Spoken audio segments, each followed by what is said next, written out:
So, Call of Duty Mobile is currently the only true Call of Duty experience available on mobile, and recently, for the very first time, it was officially showcased at the Call of Duty Next event, where the developers revealed some huge future plans for the game.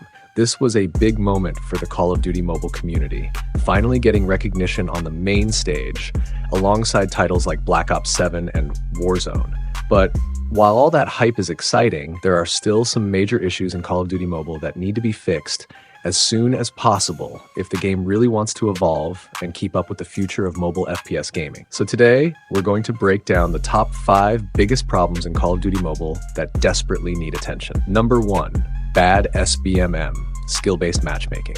Let's start with one of the most frustrating systems in Call of Duty Mobile right now, skill-based matchmaking, or SBMM. The idea behind SBMM is actually pretty simple. It's supposed to create fair and balanced lobbies by pairing players of similar skill levels together. For example, it should prevent beginners from facing off against highly experienced or veteran players. That's the whole point of the system. But here's the problem. In Call of Duty Mobile, this logic seems completely broken.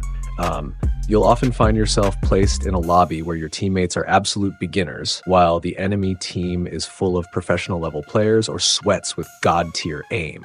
The balance is all over the place. Some matches feel completely unfair from the start, making the game more frustrating than fun. It's supposed to reward skill progression, not punish it.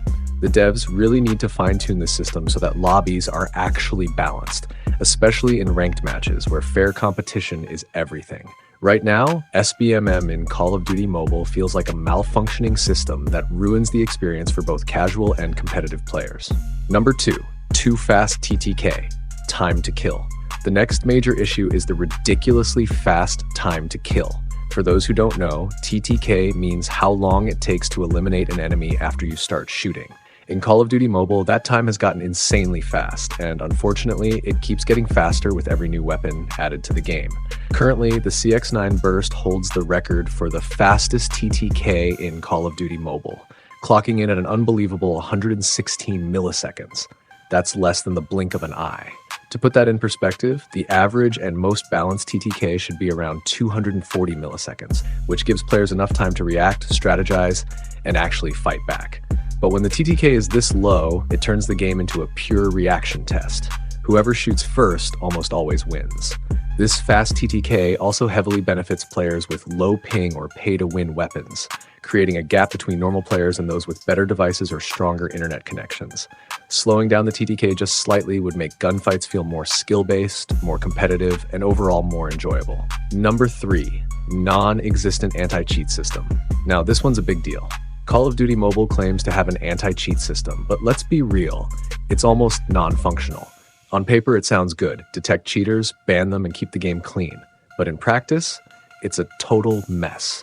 Instead of catching actual hackers using aimbots, wall hacks, or exploit scripts, the system often ends up banning innocent players for no reason at all.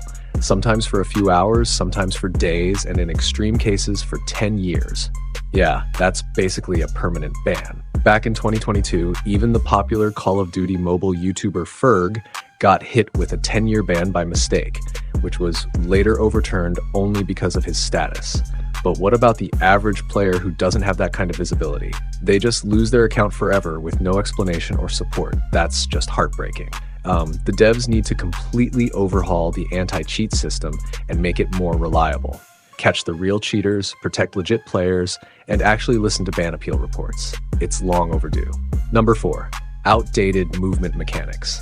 Let's talk about something that defines every good FPS game, movement. Call of Duty Mobile's movement system was great when it launched. It had sliding, drop-shotting, and decent control.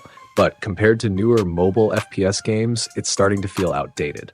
One of the biggest missing features is tactical sprint, which allows players to run faster while holding their weapon at the side of the screen. It's a core movement mechanic in modern Call of Duty titles like Warzone. But in Call of Duty Mobile, for some reason, this feature is locked behind a mythic paywall. That means only players who buy certain mythic weapons get access to it. That's not just unfair, it's ridiculous. Movement should never be a paid feature.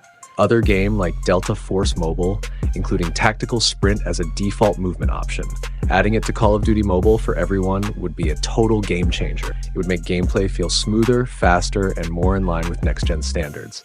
Number 5, prioritizing skins over quality of life. And finally, the biggest long-term issue with Call of Duty Mobile, the over-prioritization of mythic and legendary skins instead of actual gameplay improvements.